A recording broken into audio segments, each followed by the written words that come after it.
done, Peter. Well done. When I was asked to design the textiles for Liverpool Cathedral, it was quite a daunting task to come up with some ideas for the fabric. It wasn't good enough just to produce a pattern or a decorative cloth. It has to be a cloth that has meaning and depth and history and symbolism to it. That's relevant to the building, but also relevant and accessible to people of faith, as well as people of non-faith that use the cathedral.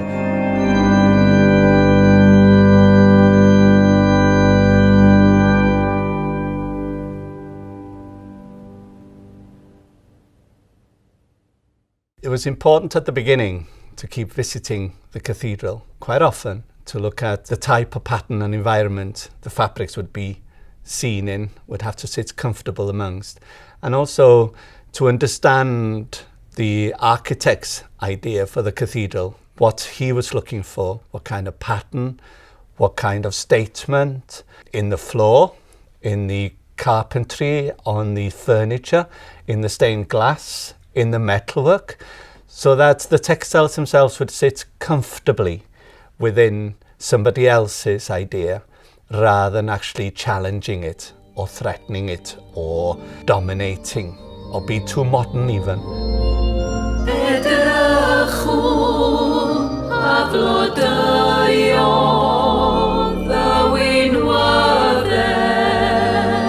This quilt from the Songs of Solomon, my personal work, is where it all began to materialize into the ideas for the fabric. And the Songs of Solomon lends itself beautifully to that end.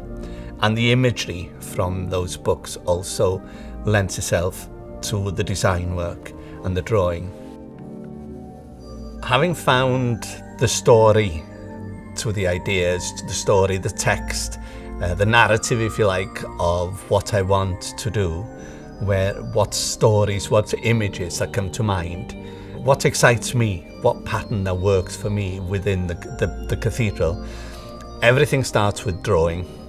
So the sketching and the drawing begins looking at pomegranate fruits, the flowers, the seeds, opening them up, drawing them, and then trying to work little line drawings of the different plants with different patterns, geometric patterns, and seeing which one has a nice rhythm and a nice story to it.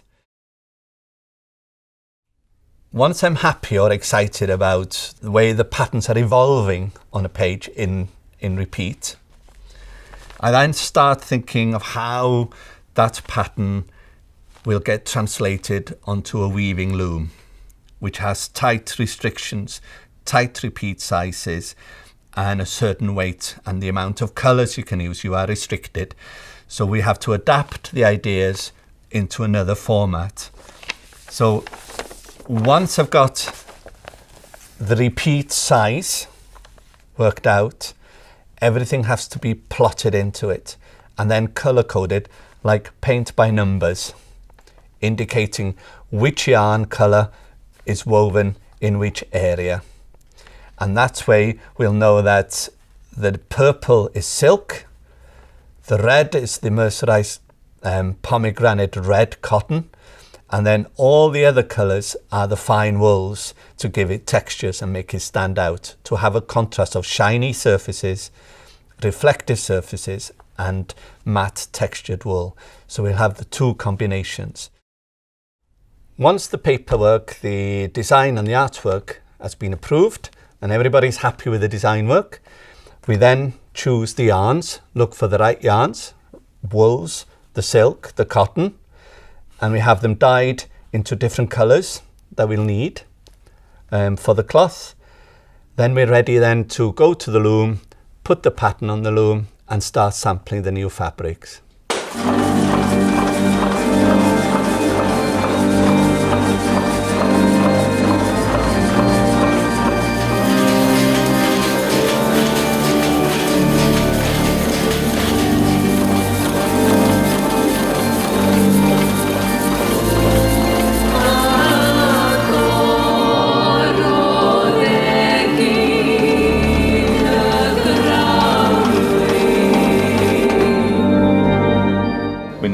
colours in the right order now, so that we can actually see how this pattern works. So it's going to sing a lot more from a distance when it's actually on the altar, you know what I mean? So it's going to be a little bit sharper, a little bit more graphic, a little bit more solid. And then this one's been modified. We've changed the patterns here, the stars. They've actually been sharpened up, so they sparkle a little bit more. And so you can see all the different sort of trials here, but we're going to be trying this one first and see what the different colours is going to be on that one. This is the computer-aided programming system that we've done Kevin's designs on. We've taken a picture of his designs, his original artwork, scanned it in, refined it as he's asked us, sharpened it up in areas where it needs, and then overlaid it with weaves. And then from there we've sent it out to the machine outside where we've cut the cards, from there to the jacquard where we start to weave the cloth. Well, that's where I started. I had all colours on rock, and then I've moved them out. I have been working alongside Francis and Peter for a long time, nearly over 20 years now. My relationship with Peter and Francis has got to a stage where we know instinctively what one would like in colour or weave. They know what I think and I understand their process of work. So it's a good relationship built up over many years that we have by now.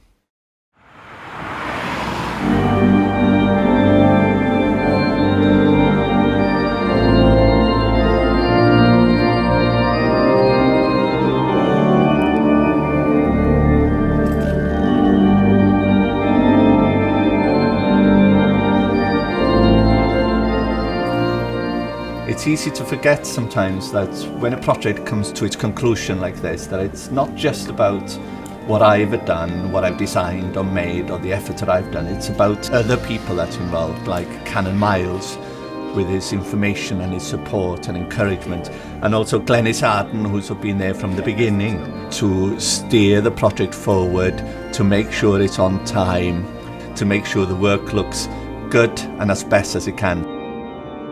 The fine new and replacement textiles that are now displayed in Liverpool Cathedral are the culmination of a project that goes back over 10 years. It required funding, and it also required us to find an artist and a textile designer. We then commissioned Cefyn in 2007 to carry out the work. The introduction to Cefyn was an answer to prayer. Cefyn is an outstanding artist and textile designer.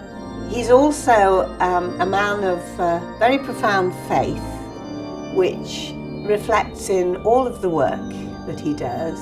And Cefyn also had a remarkable empathy for the cathedral building and the surroundings that his work was going to be displayed.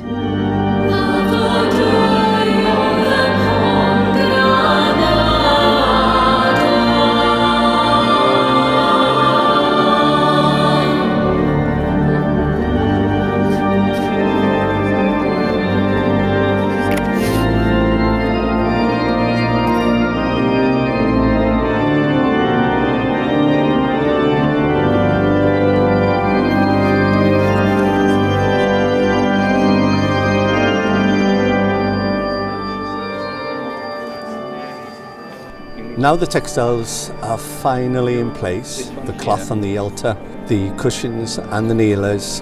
It's a very strange feeling when you've been working on something for so many years, conceiving ideas, research, thinking in your head, emotionally getting attached to things, experimenting on the looms and things. It's a feeling of excitement, sadness that it's come to an end. It's excitement and relief because it's in the right place. It looks right, it feels right for me. And actually having conceived something and produced something and feeling that it's right, I am such a happy person at the moment.